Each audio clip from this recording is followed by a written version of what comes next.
What is going on, everyone? Welcome back to the Dirty Bird Fly Through. Make sure y'all like and subscribe and comment and share out. We got we got some more bullshit to talk about tonight.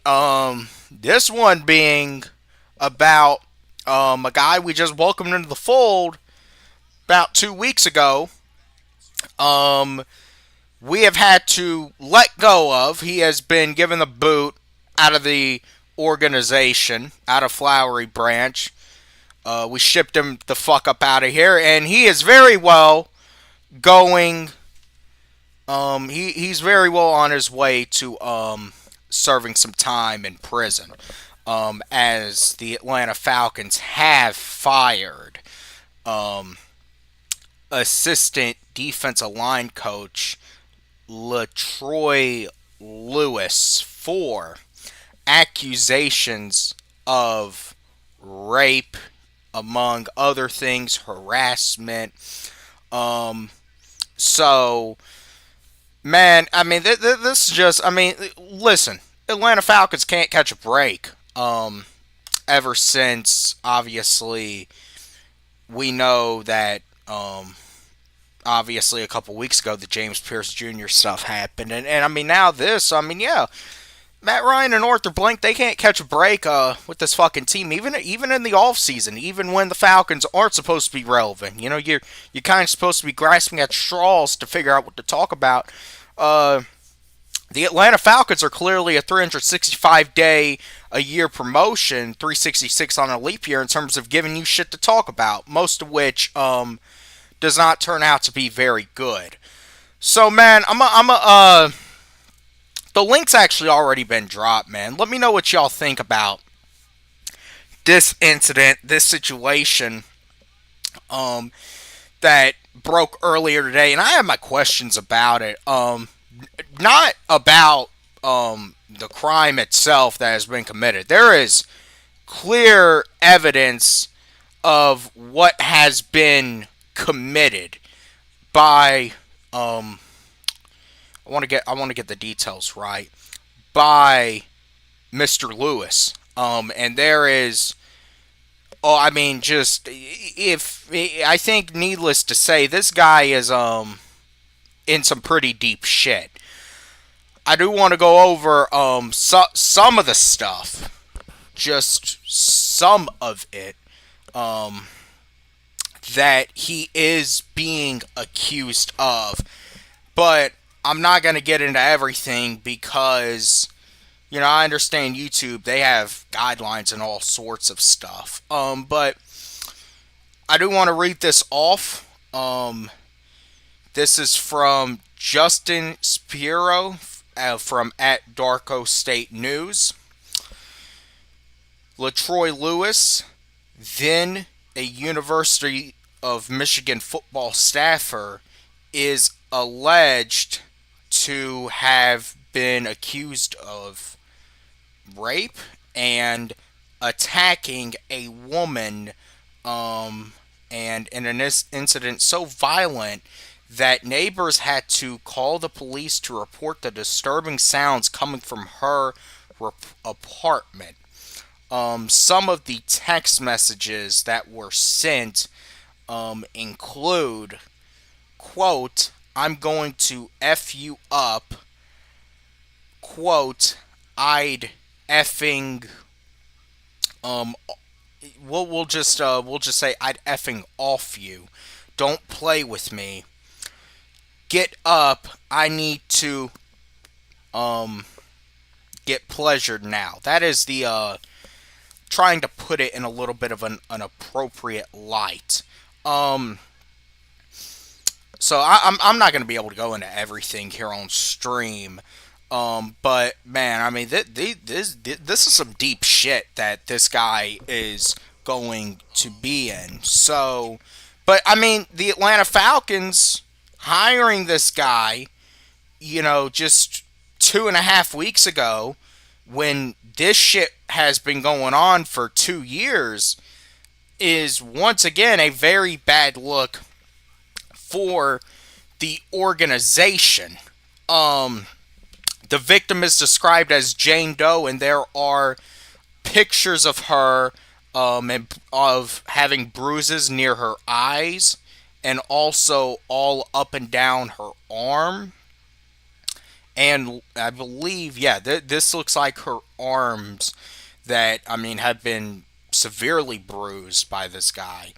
Um, he then had been harassing this woman throughout all of 2025, and he was in direct contact with former Michigan head coach Jerome Moore during this incident. And essentially, the two of them were coordinating a gangbang on this um, woman who obviously is the victim in this case. But yeah, I'm looking at this now, man. This doesn't look good, man, for anyone involved in this situation, including the Atlanta Falcons, in a sense of how how do you hire somebody who, I don't care if it's a assistant coach, I don't care if it's a water boy. How do you hire somebody who, it just comes out a couple weeks later, is at the direct center of allegations of rape and assault? That is a, especially with all the stuff that's already going on with the Atlanta Falcons, that is it's a very bad look for the organization. And I'm going to be honest, for Matt Ryan, especially as the president of football, it's a tough look to have. To come right into the job, and this is, you're expecting that you're going to be dealing, with these players and their development and things like that, maybe contract negotiations. But for an organization that, really for the longest time, nearly 20 years, has not had a major misconduct issue, now to have two in, the span of a month is it's very much all of a sudden concerning. But there's a clear difference, I think, between this and James Pierce Jr. With James Pierce Jr., the evidence that is being accused of, obviously, the assault on Miss Jackson, there's not enough evidence to prove James Pierce Jr. guilty, number one. And number two, there's a lot of things that you can say they're not adding up with the case. But with this guy, man, this guy is cooked. This guy's gonna be done for, because these allegations, are met with text messages, with between him and Sharon Moore, between Sharon Moore and this lady, between LaTroy Lewis and this lady who is being identified as Jane Doe. It's a very, very bad look. I'm looking at something right now where he tried to call her almost 40 times within like a 30-minute span. So, look, man, this is just, you can't defend this shit. You're guilty. A trial would be a waste of everyone's time. There's also a series of messages where in it, not Sharon Moore, LaTroy Lewis sends, how can I put this the right way? He essentially sends his a picture of his pants with something clearly visible, and that's where I'll leave that at. But man, look, the link is in there, man. The link is in there. Make sure y'all hit the link. Hit the link. I see y'all up in there. Georgia, Texas boy. My guy Brandon. What's going on, y'all? What's going on? join the conversation. Hey, look, we just had I know we've already discussed this. We discussed this over on Shout Out to Blackberry. Um, for hosting a very good panel.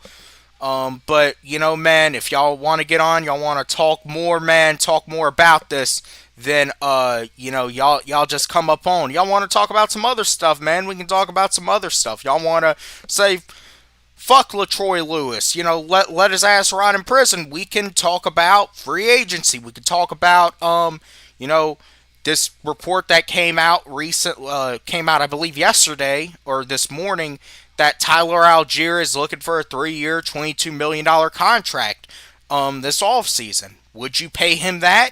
Or is that still too expensive? We can talk. I mean, we can talk about a lot of stuff, man. There's a lot of stuff to talk about. So just really come up here, man. But this LaTroy Lewis situation is definitely it's not looking good. But I just have one question about all of this. How did this dude get hired when he was clearly involved in this shit that was going on? And how did that shit just slip through, especially for an organization that prides itself on hiring people of very high character? How does a guy like this get hired? And you can say the argument of, well, oh, he was going to be an assistant. You don't necessarily do your research on an assistant that you do on a head coach, and I understand that. But number one, you knew where this guy was coming from, and common sense just should tell everyone, tells me, and should tell the people who were in charge of this decision to bring him in, the people that were doing their research, to at least look into that. Ask questions about it. You knew this guy was at Michigan. You knew he probably had a close relationship with Sharon Moore. You do your research. You listen. You never trust anything that comes out of the human mouth. At this point, you got to do your research. That is how you're gonna be able to come as close to the truth as possible. So I have a question about that. And I think there's two different possibilities here. It's either number one, the Falcons did do their research and they decided to just kind of glide over any potential connection because they thought there was some upside in hiring this guy. Maybe they thought that he could work his way up through the ranks of Jeff Ulbrich of this defensive coaching staff. At the end of the day, man, if that's the case, it simply is not worth it. It just ain't worth it to go out here and hire a guy that you're bringing in as an assistant at a position coach. He's a position coach. He's not. It's not like he's even anything like a pass game coordinator, which the Falcons did hire a defensive pass game coordinator today, by the way, after losing Mike Ruttenberg, as he did become defensive coordinator for the Cleveland Browns. You didn't even. It's not even that. You're hiring this guy to be an assistant, and if you kind of chose to gloss over that because you just felt like there was some upside, that's just an absolute malpractice. Or what I personally think is probably the more likely outcome, they didn't do their research. And if they didn't do their research, that's also a bad look. Because no matter how minimal the position may look, if they're going to be associated with your organization, especially after all of the things that have happened with the Atlanta Falcons, as well as this James Pierce Jr. situation and the other things going on, you would think that you're doing that you would have to do extensive research. Which, if the Falcons did not do extensive research, then all I can really boil it down to is this is Matt Ryan's first blunder as president of football for the Atlanta Falcons. And let me make it very clear, okay? Matt Ryan, because I think some people are getting this confused. I don't care if Matt Ryan is, not necessarily leading, because, I mean, it's a possibility that he's, maybe he wasn't even on the Zoom interview when they interviewed this guy. Hell, it's a possibility that, maybe it was Jeff Ulbrich leading the interview, or it was Kevin Stefanski leading the interview, someone like that. But Matt Ryan, as the president of football, the buck stops with him. He is in charge and responsible for all things related to football. So the fact that you didn't at least step in, you didn't have, your people do research, if nothing else, it's not even necessarily a knock on Matt Ryan. It's not indicative of how Matt Ryan is going to be as a president of football. You gotta take your lumps. And this is a lump that Matt Ryan is just gonna have to take at the end of the day. You're gonna have to accept it. And hopefully it's a lesson learned, and hopefully they'll improve their processes from it. Because you can't be willing to take this big of a risk and have a liability on that is at the bottom of the totem pole. Just because you see, oh yeah, I like what he was able to, what he was able to do as a player. Oh, I like what this one guy said about him.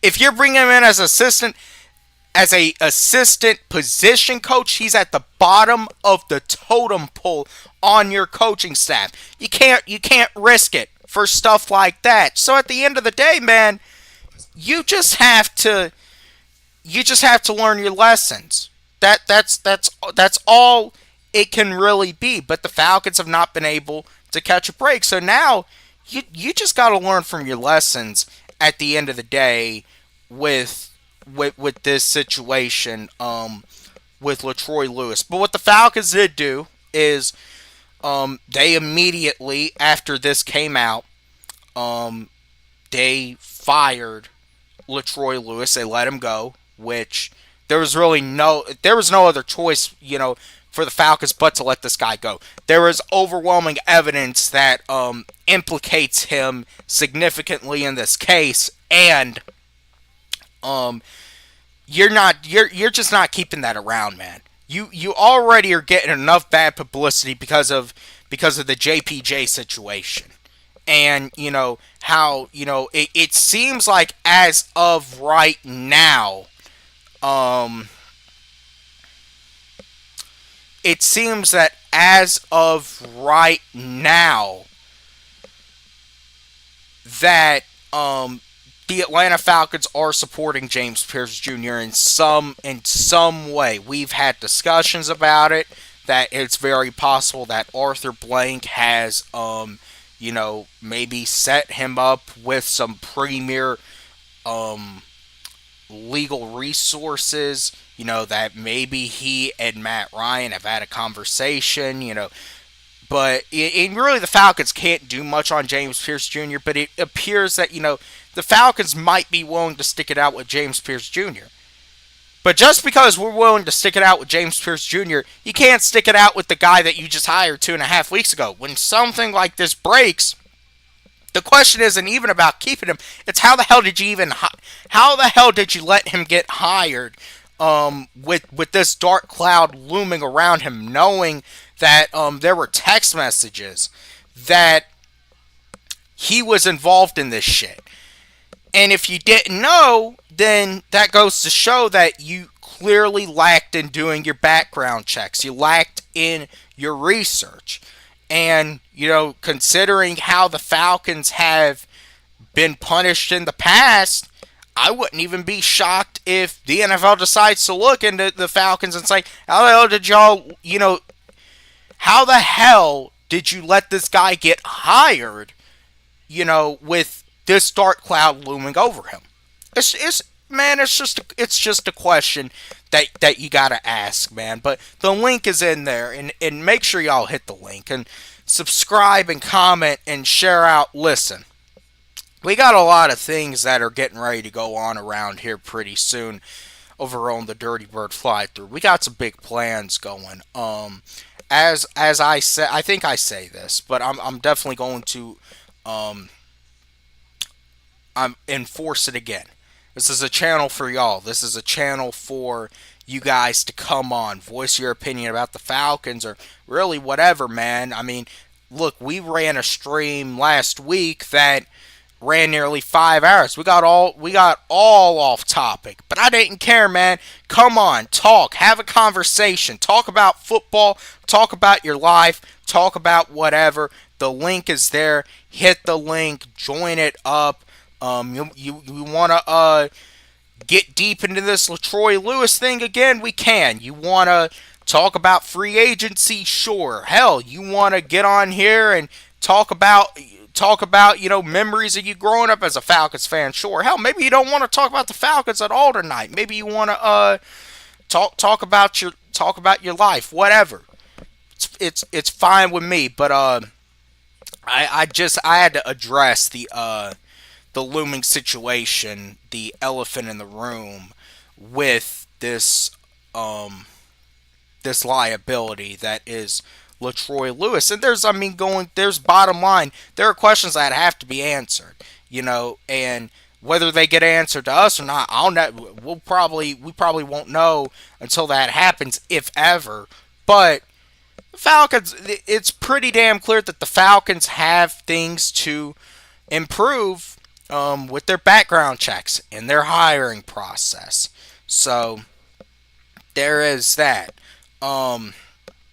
But as we know, we are a little over a week away from free agency, and there's been a lot of news to break. Well, first of all, earlier this week on Monday, the Falcons did officially place the franchise tag on Kyle Pitts, which a lot of us expected to happen. It was rumored that the Falcons were intending to do that as far back as a couple of weeks ago. Um, so that's not shocking at all. It is also reported that the Falcons want to get a long-term deal done with Kyle Pitts. And obviously, I touched on it earlier, but it has come out that Tyler Algier is looking for a 3-year, $22 million deal this offseason, or something that would range somewhere like that. So just over $7 million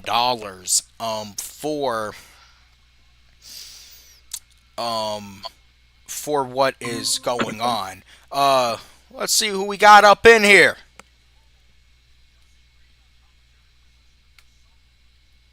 Who's that?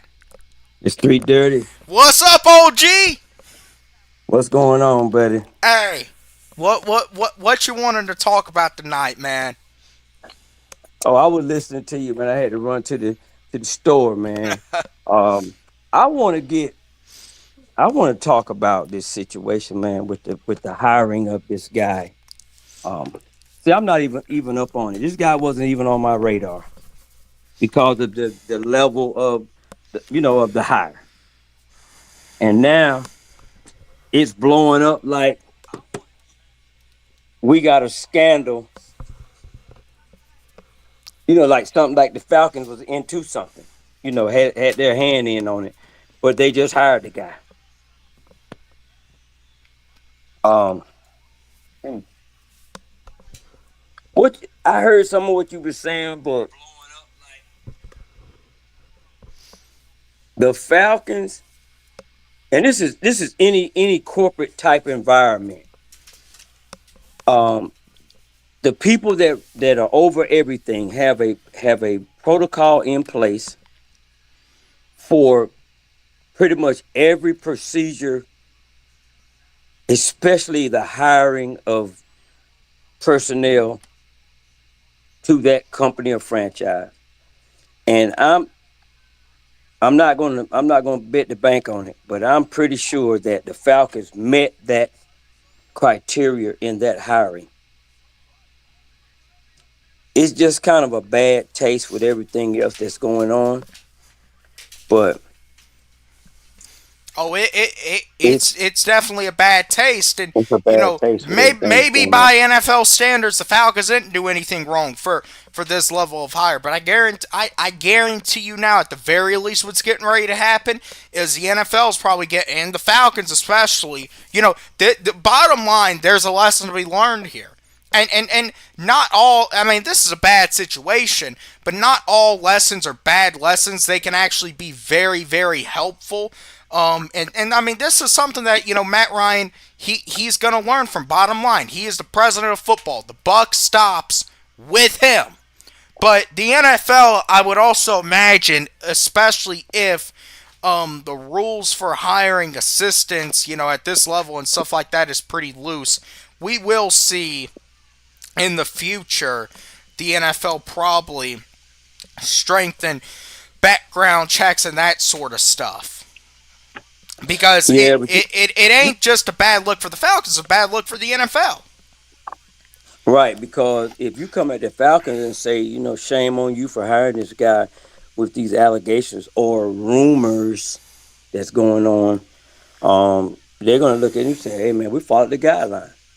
We we did a reasonable background check. They probably did some interviews with people that knew him. They probably did a character check, but I just don't see how if they did do that, that nobody brought that up about what was going on. But see, the young lady that came forward, she put the breadcrumbs out there, and everybody's acting like this information was right there, and everybody just overlooked it, like it was like right there under the rug, and nobody saw the lump in the rug. The crumbs were put there, and then everybody went from there. And yeah, the pictures and all of that may be 6 months, a year, or whatever old, but they're saying that now. They're not saying that, oh, we discovered it now, and you know, thanks to the breadcrumbs that we got from the young lady, that's how we were able to really dive in and get that information or evidence or whatever you want to call it. So I don't think, again, um, the fair shake is not, you know, is not there right now. Everybody, there's conclusions being jumped to. I'm not gonna say everybody. There are conclusions being jumped to. There's, there's um this dark cloud again that over the Falcons is getting darker, and we just gonna have to keep moving, man. Let's make it to the season intact. So, Oh yeah, hey, like what one thing about it though, like you can't have these types of liabilities around your team, especially when I mean you're bottom of the barrel. okay. Hey, who is that guy? It was a serial killer that he got stopped by the police officer, and I think he had a body in the trunk, and he made it. I mean, he made it through, and I'm pretty sure that cop did his due diligence at that moment. Based off of the nature of the traffic stop. I'm pretty sure when they found it out, they didn't fire the guy because he didn't look in the trunk. So even though just like Terry took some hits, Matt probably gonna take a couple of hits on this unless he's not in the process of the initial procedures of the coaching hiring procedures. I'm just saying, man, it's Yeah. bad though. Yeah.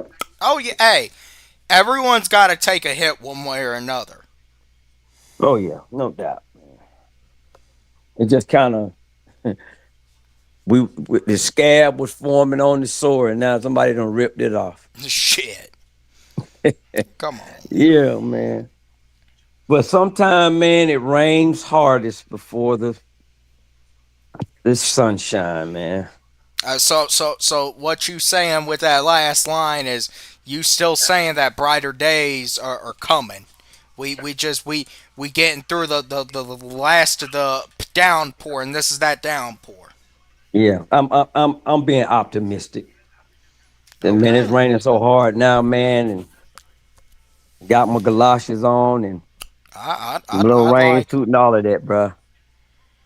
And we just need to dig in, man. Them guys need to stay focused, man. As long as it don't cost us no drafts, um, nothing like that. Hey, man. Because like I said earlier, man, on another, in another situation on this, I was like, me as being a part of the Falcons, I'm not gonna answer. I'm gonna give a statement about my part in it. But after that, man, I'm not gonna do a whole lot of talking. Hey, man, we did our due diligence, man, according to the standards, and we checked the guy out. And all these things right now are allegations or rumors or whatever you want to call it. And we brought the guy in. But as soon as we heard of the allegations, We we got jumped it. back into the We got him we out. jumped back into the procedure. We fired him on the spot. Yeah, hey, there was no procedures to even be done because the moment they saw those text messages, that's it. Well, you can do that if it's I'm considering this as a probational period. You know, the ink not even dry on the contract. You know, I don't even know has he been. We don't even know if he's reported to work. He might be on vacation or something, man. Oh, Ain't hey, ain't no yeah. telling. So we don't know. So I'm gonna consider it a 90-day probationary period, and stuff came out of the woodwork. Hey, man, we were still look. You know how big corporations and stuff like that, man. They'll tell one in a minute. Man, we were still deep diving on the guy, man, and this came out. We discovered it, and hey, man, they gotta do what they gotta do, man. Oh yeah. So yeah, that's but it's they don't have anything to do with it really because it wasn't in if they have print paperwork and printouts of them looking up all of the information that's on the hiring in the hiring process, then they can just hey man, we hate it happen. We had a lot of high hopes for this guy, but cause look, don't forget now, Michigan ain't saying nothing. And they actually had a guy that got fired from behind the similar allegation. Yeah, man. So Hey, yeah, but see, the thing is though, it's almost like a situation where you got roped into this shit. When this is really kind of the last thing you need essentially. oh yeah, no doubt. You're right. But hey man, stuff happens, man. Yep. Stuff happens, man. And you have to they're called adversity. And there's nothing you can do about, that situation. Can you recover and stay focused and keep building this team? So that's what I need to find out. Yeah, yeah, man. Well, hey, speaking of building the team, how are you feeling about the free agency coming up? Um, I'm not feeling anything right now, man, because I don't know, what kind of moves we're gonna make. I hope that we address the major um positions, What do you especially consider in the trenches. what do you consider the major positions to be? In the trenches, Okay. offensively or defensively. It doesn't really matter. And I'm thinking they're going to address the center position also. If not to replace our center, but to at least add depth. So that's what I'm looking for. I'm just waiting for a lot of facts to come out about positive facts to come out about where we're headed. Like, give us a time frame on Penix, and of course they got to address the wide receiver room. Are they gonna who they gonna keep? Who they gonna let go? Um, are we gonna keep Algier? I'm hearing that Algier is kind of giving a friendly contract Well, negotiation I price. I I want to ask you about that. Actually, 3 years, $22 million. That's certainly a lot less than I thought he was going. I thought, man, he was going to ask for upwards of 10 million.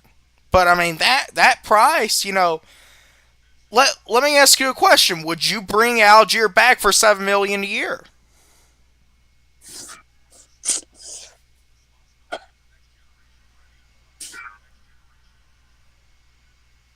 Well,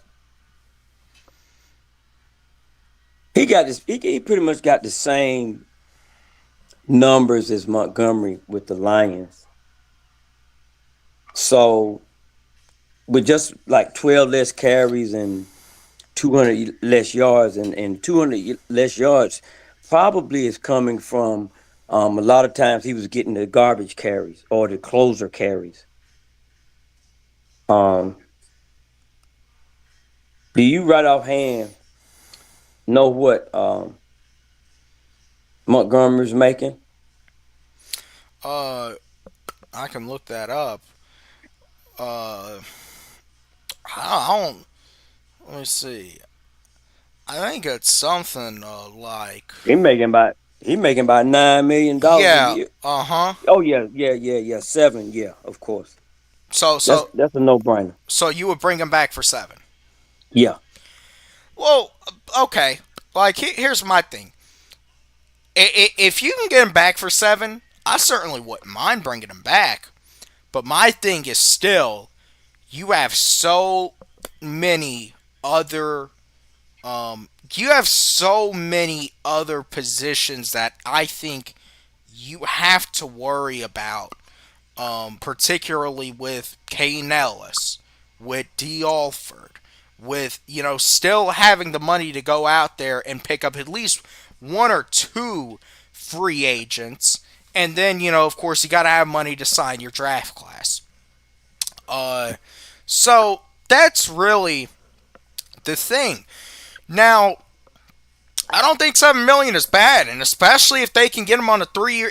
If they can get him on a 3 year deal worth 22 million, that could really give some flexibility. Actually, if you think about it, to where they can be creative with the cap hit and how much. See, that's the thing with contracts. You know, especially contracts like that, you can be creative with the cap hit.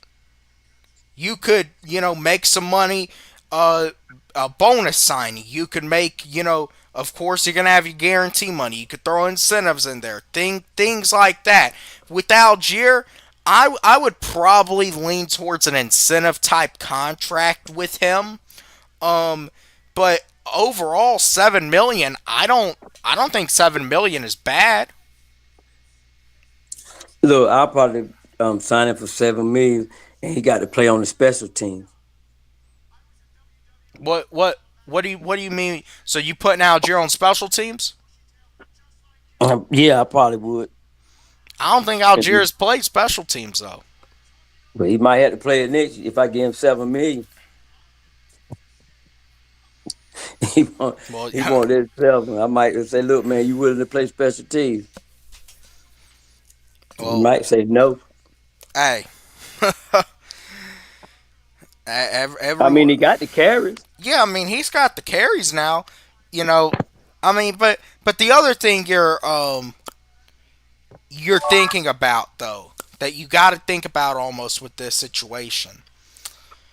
is that you have um you have a situation where Bijan's getting ready to get paid $25 million most likely coming up, and for a running back room, and for you to have a running back room that's going to cost you over 30 million coming up pretty soon. That's just, man. I'm gonna be honest with you. I don't think that's ideal. I think you need to put. I think there's, even if it's a couple million, that couple million could listen. I don't think people realize this. The Falcons were very close to landing Danielle Hunter a couple years ago. The difference was simply a couple $1 million, and we could have had Danielle Hunter on our D line. I hear you, but okay. So what can you get for Algier? You could probably get a fourth for Algier. So you rather okay? So now what type of contract would come on a fourth round pick? You talk about with that when signing that fourth round pick, what contract are they getting? Yeah, what kind of contract is that guy gonna get? Shoot, Or whoever probably get. under probably somewhere around $1 million a year. Okay, so we're gonna take. So you pretty much want to mortgage five. Let's say $5.5 million a year. You get your fourth round pick. That's what gives you the other 5.5 million. And you're gonna take that 5.5 million and do what with it? You gonna Invest. Hey, you just said it. We can invest. We can use that to invest in the trenches. okay, Invest in a wide receiver. Do so, but I would see for the price that Algier is going for, it makes it a little more. It makes it a little more intriguing just from the fact that I thought this dude was getting ready to ask for 10 million a year, and I would have had to. I would have had to essentially at that point say thank you for everything you did, but better luck somewhere else. But see, with 7 million, I'm kind of on the fence with it to the point where 7 million is probably the max that I'm paying him. okay, The 3 year that's your 22, max. that's the max I'm paying him probably.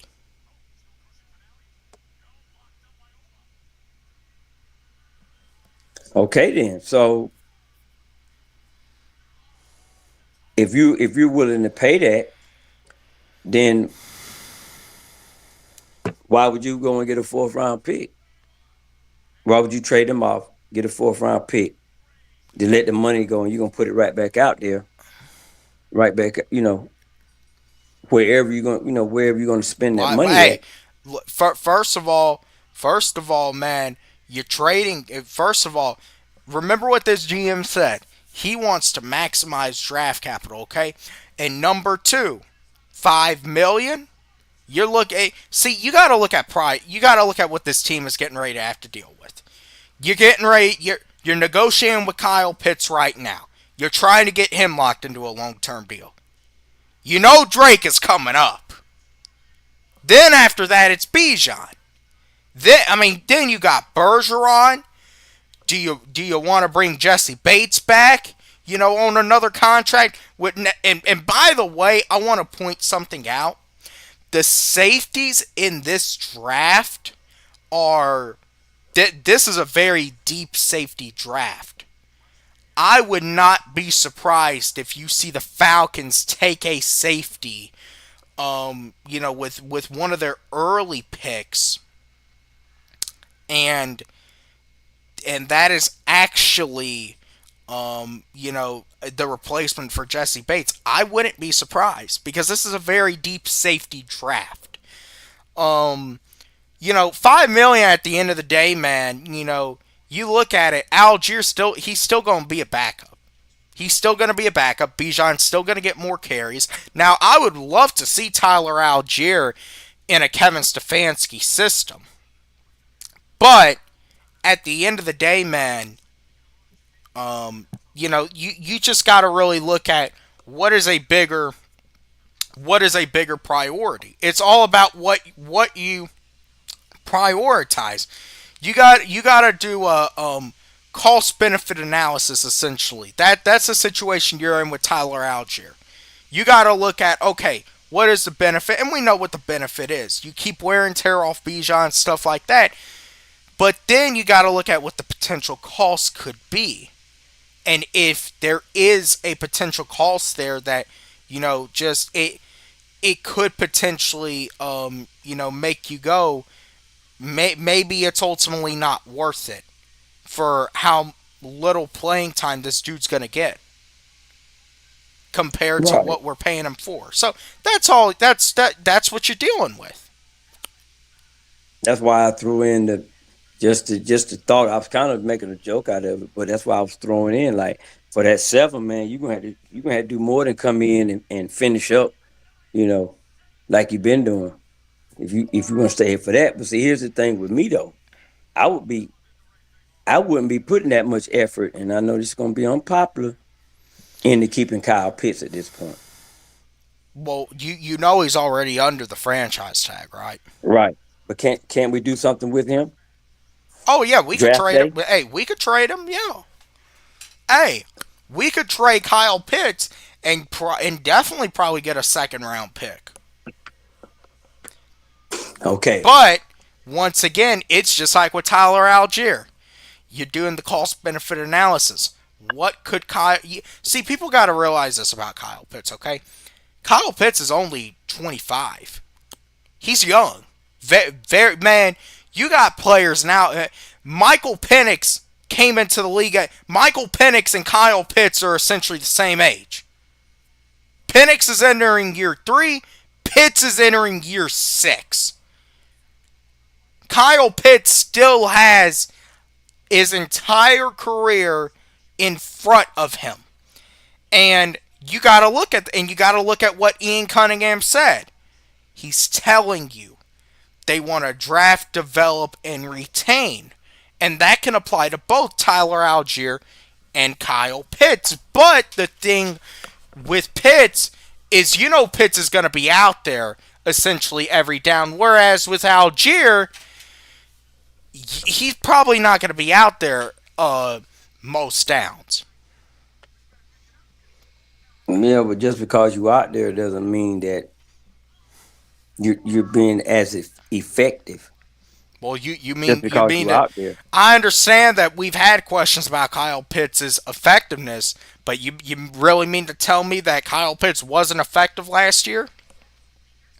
That when Kyle Pitts is actually made a part of the offense, and you put him, in the proper situations, that he can't be effective? He can be very effective.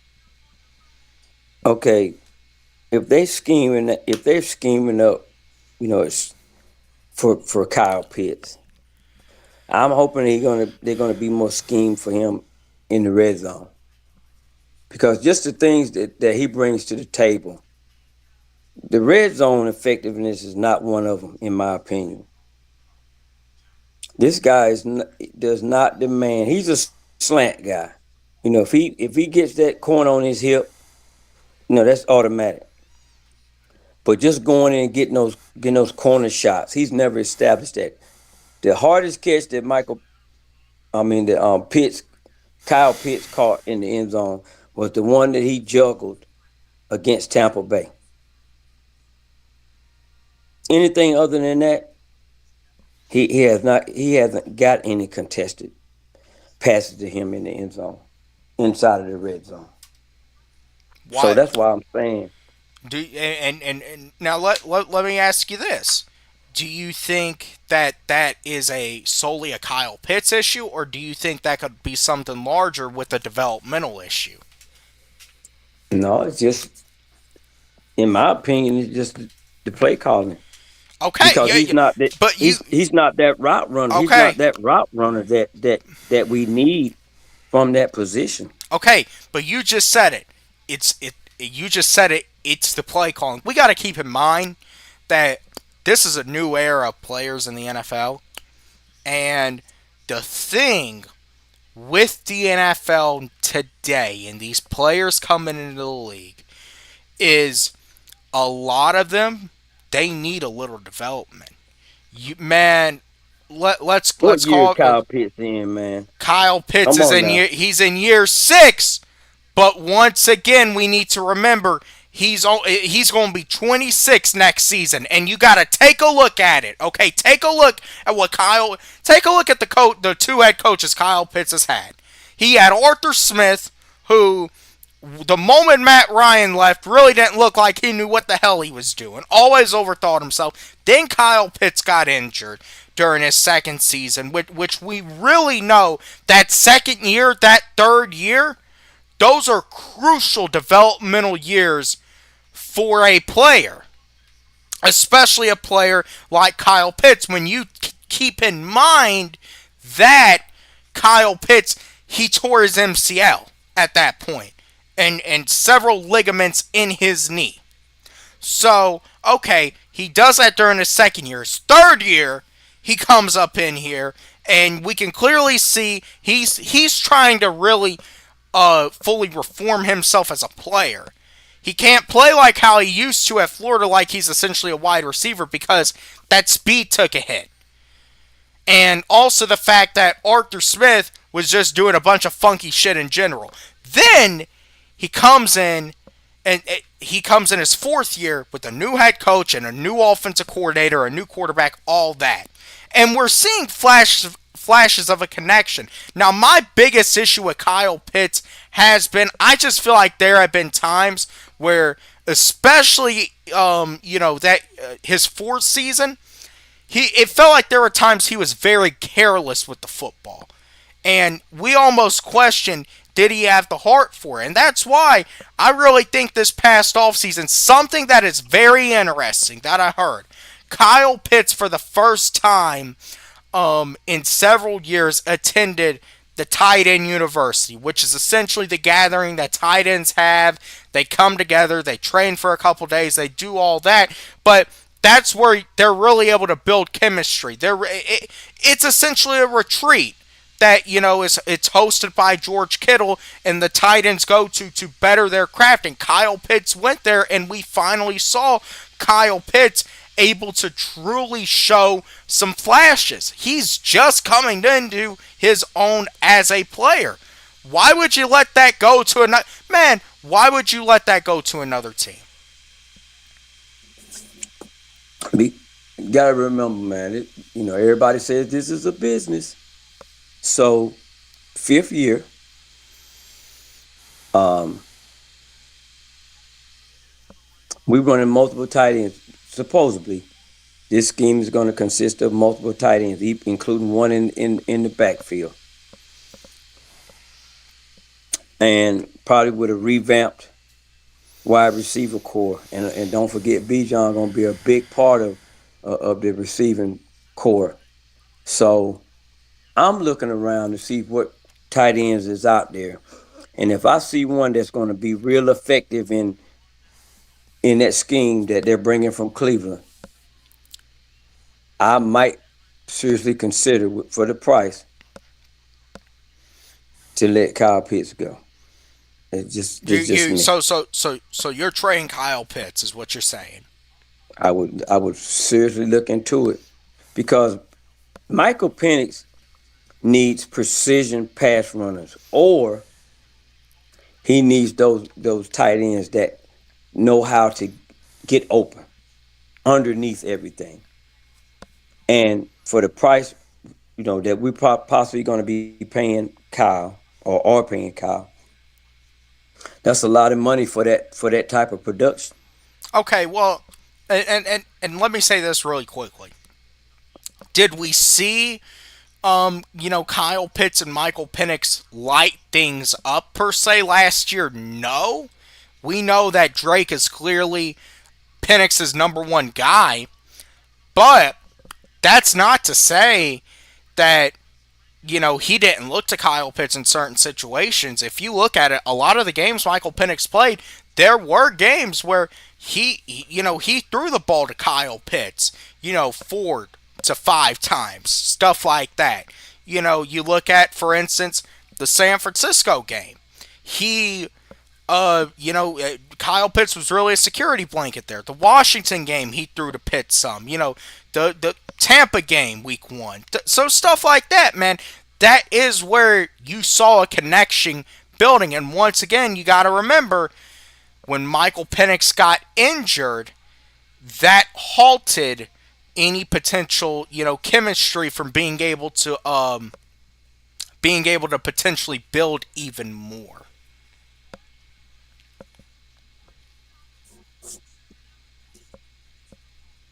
Okay, but I hear what you're saying. I mean, it's all valid, but I still say he's not that precision route runner that Penix is going to need, even from the tight end position. And you got to remember, Bijan going to be a big part of that passing game Oh also. yeah, hey, So, Bijan's definitely going to be a big part of it. Now I hear you. I so hear you about the route running thing. I totally get it with the route running. Okay, but the thing is, at the end of the day, you gotta take the good with the bad, and you gotta overall look at, well, okay, what do we got here with Kyle Pitts? And there have been some times where I've been very frustrated with Kyle Pitts, because I don't feel like he's been playing the way that he should be playing. But I finally got the sense last year that, you know, he was actually coming into his own, that he understood his role in a sense, and he was essentially able to settle in, and that is when he was able to become a part of this offense. I, like I said, I mean, you're valid, but at the same time, you got you got to make up your mind. Not you, but the coaches. They're going to have to make up their mind, or they're going, are they going to use Kyle Pitts the way that they use those tight ends at Cleveland, Well, and give me a comparison to the tight end or the people that was paying that type position for Cleveland that they was calling plays for, um, and say, tell me who Kyle Pitts resembles, and that's going to tell you how they're going to run that scheme. he will. Kyle Pitts will be David Njoku. Yeah, He'll be that. That's who he's going to end up being. but they got different games though. They play They different they games. they This do guy's a they they do have different games. Yeah. this guy's a monster in the end zone, man. But at the same time, and you said it earlier, the play calling, the scheming, didn't necessarily design Kyle Pitts in a way to be a red zone weapon. See, man, this is what I go back to. During Tampa, on that game on Thursday last year, one of the touchdowns Kyle Pitts had, they had him running a simple drag route. Simple drag route. Just going to, it's nothing too cute. They got all the guys going to the other side of the field. They got Kyle Pitts running a drag route. They scheme him open. Kirk puts it on him. He's able to walk in for a touchdown. It's stuff like that that was so overcomplicated for his entire career. And if you're just able to get the basic stuff down like that, to scheme somebody open, I've been saying it for years. You have to, sometimes, man, you have to design plays, and you can do it with the upside of the Falcons. You can do it with Bijan. You can do it with Drake. You can do it with Kyle Pitts. You should be able to scheme one of those guys open. Always be able to scheme one of those guys open. And that play right there, I go back to it and I say they were able to scheme him open. And Yeah, that was one of the better plays of last year that I was really proud of that. Zach, and if he called that play, oh, that was beautiful. Oh, hey. Yeah. So now it begs the question: where was that? Because we know they were all trying to save their jobs at the end of the year, so they bring their best out when they know they got to save their jobs. But where was it the whole time? I've been thinking for years. No, Kyle Pitts may not be able to burn you for a 70-yard touchdown because he clearly is not the same player after that knee injury. But man, if you get Kyle Pitts on a drag route, he can still do some damage. You don't want to see Kyle Pitts going over the middle of the field. And how many games last season did he even remotely have anything close to that? Similar games. Well, that Tampa game was the standout game. We know that. We know that was his standout game. However, whereas in years before last year, a lot of Kyle Pitts games, he would have two catches for 20 yards, two catches for 18 yards, one catch for 4 yards, shit like that. Last year, you saw him put together, okay, five catches, six catches, 50 yards, 60 yards, things like that. And no, it may not necessarily set the world on fire, but compared to what he was getting prior to that, it's a step up. Okay, so with those type when But he with has those that type of Tampa games, game, he was able to go out and prove that he is able he can be a game changer every now and then, and you can never keep your eyes off him, and that can do that so much more damage. and see what happens when you do that. Other touches are gonna fall. Like I'm looking at the stats when we played Tampa Bay. Algier had 18 yards, two carries for 18 yards, which was good runs. But Pitts had a big game. But see, Robinson had 82 yards receiving too.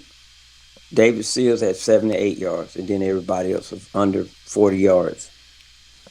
So you're talking one, let me see, three, four. You had four people on offense that excelled.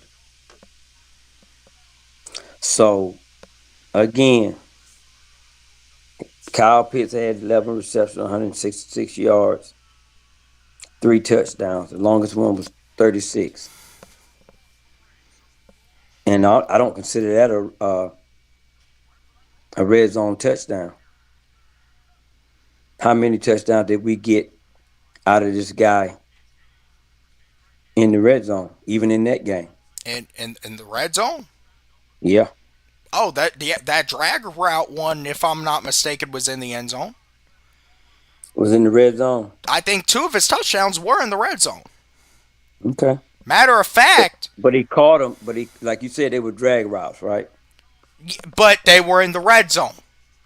Right. But then he's not a One of the ones, the one where he kind of juggled and they had to go back and review, though, that was also in the red zone. He caught that in the end zone. Oh, okay. He had one against the Cardinals. That was in the red zone. I believe the one he had versus Washington, that was in the red zone as well. See, if you do look at it, though, essentially just about a lot of Kyle Pitts' touchdowns have been in the red zone. So it goes to show that when you do throw to the guy in the red zone, he can score, but it's all about you got to give him the opportunities. He ain't throwing the ball to himself. Shit. And that's for that type of money that he's getting.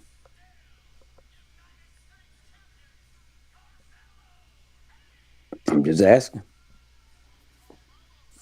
It's listen, it's fair, but you look at how Kevin Stefanski likes to use his tight ends. So that that that's where I am on that. Hey man, I see y'all watching. Make sure y'all hit the like, comment, subscribe. The link is pinned up there. Join the conversation. It's kind of an open topic tonight. So join the conversation. Let's talk about the Falcons or talk about whatever. But you see the link up there. You see the Venmo up there. All that, man, all that good stuff. Hit the like button, stuff like that. You already know. The link, share out the stream. I got OG3 Dirty up here. Come join us. Yeah, look, I want somebody to come in and defend Pitts because I'm like, I'll put him on the block and see what shake. Because I think I think we can still make that passing game work. Hey, bring Joshua up. Well, they already signed him to a what? Uh, um, I forgot what that kind of contract that was, It but was a they futures contract. futures contract. So, hey man, and see what we got.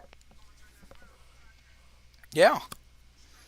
But I See, would, but I wouldn't give him. I wouldn't. He wouldn't go for just anything though. You know, it would be a splash move. It definitely would be a splash move. But outside of that, and I'm not saying he's not worth the money. I'm just saying you know, if I could negotiate a splash move for us, because remember, your GM said it. Them picks is like currency. the picks are currency. Yep. Hey, man, you want to tell them what you got planned coming up next weekend? Well, I'll touch on it. I want to do a State of the Union conversation about the fan base and everybody that's involved in it, content creators, um, the super fans the mascot type fans that are really dressing up for the game, doing their own thing, um, beat writers, and just some other little views that I have and some challenges that I'm gonna present. It's not going all of the conversation is not gonna be comfortable, but it's gonna happen. Tune in, man. It's gonna be And might once step on some again, toes. that will be next Saturday night. Thinking around 7 or 8 p.m. exclusively on the Dirty Bird fly through. But it's going to be OG3 Dirty show that night. Hey, like I say, I am just that night. Man, I'm just the platform giving it to you. That's all I am. I'm just the broadcaster because you got this OG up here. He's very well respected, a former Marine. Man, hey, if they were watching last week, they know about your history. They got a little glimpse into your history, and, Oh yeah. and the knowledge that you have. So, man, that's the thing. And he's got some things he wants to say, and we talked behind the scenes, and he mentioned it to me, and I told him go for it. I'll absolutely let him do it on this platform. So tell a friend to tell a friend. Tell everyone you know who is a Falcons fan to come over and check it out. And we're still getting the details mapped out of it, but uh, it's gonna it's definitely gonna set the world on fire. I think, because man, this dude he's got a lot he wants to say, and a lot of things to address, and he's gonna do that next Saturday night. So y'all, it would have been this weekend, but it's being planned out for y'all. So that should really let y'all know, uh, you know, how major this is. So the only thing I'm gonna ask out of y'all as an audience is just show dirty respect next Saturday when he's doing his thing. Hey man, if they don't, hey man, if they don't agree with it, or they want to do some pushback, that's fine too. Oh yeah, we listen. We It's not going. It's going to be kind of a conversation. yeah we can Um, but at the same time, it's going to be um, it's what I said it was going to be. It's going to be some things that said about my views of this fan base and everybody that's under that umbrella. yeah man. Hey,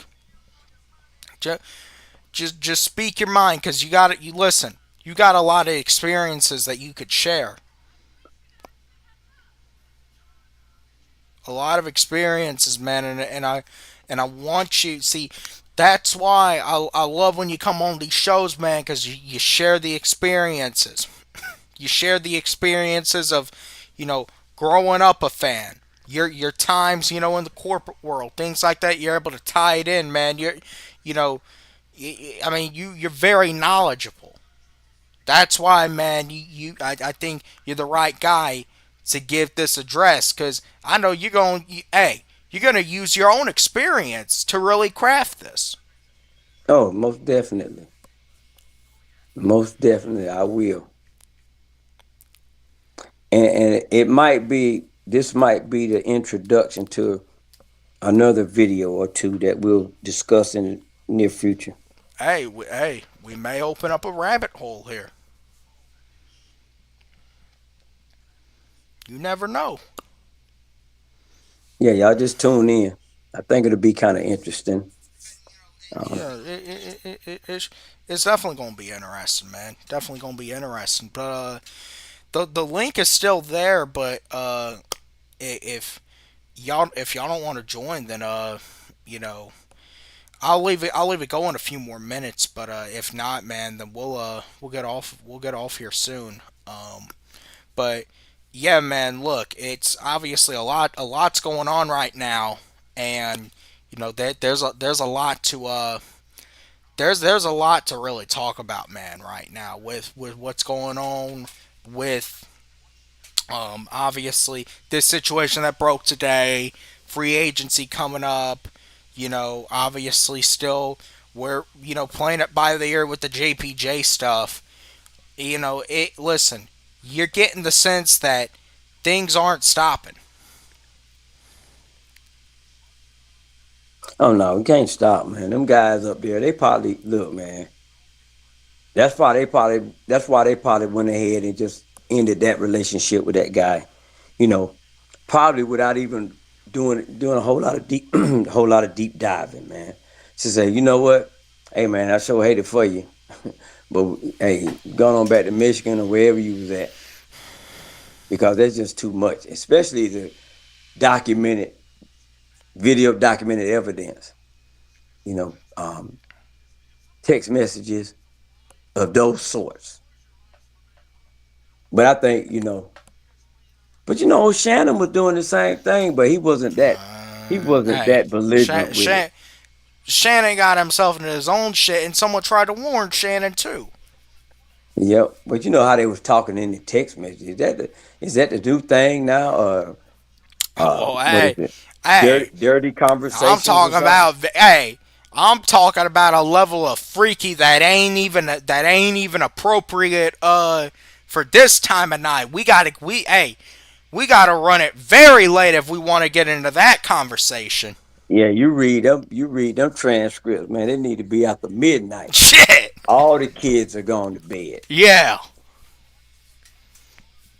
And Yeah. even then, we gotta keep the channel up and going. So, hey, YouTube, we know YouTube's always watching, cause hey, the kids they could, they could open up them tablets and stuff, and they could go to a certain point of the stream and still listen to it tomorrow. Oh yeah, So that's right. even, man, this is some You're that right about man, that. those are some text messages that you got to discuss off the air. You know what I'm saying? But I mean, hey, But shoot, hey, yeah, if we gonna discuss it though, it's got to be after midnight. yeah, And it got to be late, man. I don't know if we're gonna make it. If this would have been last week, we probably could have gotten into some of it. And I got into some of it at the top of the show, but only the very bare basics of it. Uh, Yeah. but I don't know if we're gonna make it to midnight on this one, man. Oh no, we definitely not gonna make the night. I've had kind of a long day myself, and it's been pretty much dreary all day up here. Man, hey, Yeah. oh yeah, hey, that'll put your ass to bed too. Oh yeah. You know, all that depressing weather, that no light and stuff like that, man. You go a while without that, man. You start feeling very depressed, man. You can't. Yeah, man. Yeah, it slows your metabolism down and all that. Yeah. Well, hey, man. I know this was a shorter one tonight, but I don't know if I'm gonna be live. Anytime this weekend or not. But as I said, next Saturday night, 7 or 8 o'clock, the State of the Atlanta Falcons fan base address by Three Dirty is happening. So, you got a final word for these people? Just keep your head up, everybody. Hey, another season is coming. Just keep going on these channels, man. Listen to this Falcon football talk. I think Georgia Texas boy gonna do something tomorrow. Got a show tomorrow, if I'm not mistaken. Is he doing something tomorrow? He doing something this weekend. I know that. Okay. Yeah, man. Just whoever your favorite content creators, that I'm pretty sure they're gonna be on this weekend.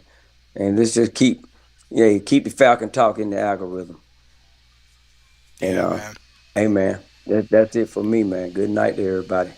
Hey, tell him we out of here. You ain't got. Hey, we out of here, man.